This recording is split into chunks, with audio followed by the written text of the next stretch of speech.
కేశినేని నాని గారు, చంద్రబాబు అరెస్ట్ తర్వాత ఢిల్లీకి వెళ్ళి బీజేపీ పెద్దలను లోకేష్ సహా మీరు కూడా కలిశారు. అక్కడ జరిగిన పరిణామాలు, ఆ లాయర్లు మాట్లాడిన వ్యవహారం అంతా వైసీపీకి చేరవేశారనే విమర్శ మీ మీద ఉంది సార్.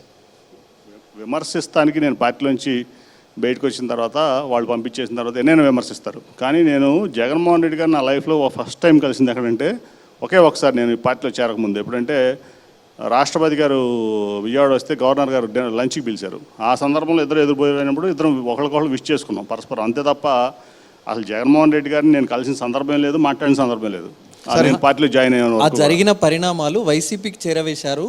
అప్పుడే లోకేష్ మీ మీద నిఘా పెట్టాడు. అక్కడ జరగని వ్యవహారాలన్నీ చెప్పడం వల్ల ఆ చెప్పిన విషయాలన్నీ వైసీపీకి చేరవేశారనేది విమర్శ. అవన్నీ ఫాల్స్ ఎలిగేషన్స్. ఇప్పుడు పార్టీలోంచి బయటకు వచ్చిన తర్వాత చెప్పమండి, ఏం విషయాలు చేరేస్తారో చెప్పనండి. ఇప్పుడు ఎవరైతే ఆ మాట మాట్లాడారో వాళ్ళని కేసునేని నాని పలానా విషయం పలానా జారవేసాడని చెప్పాలి కదా. ఊరినే వేగ్గా మడ్స్లింగింగ్ చేయకూడదు ఎవరి మీద. పలానా విషయాలు పలానా జారవేసాడని చెప్పాలి కదా.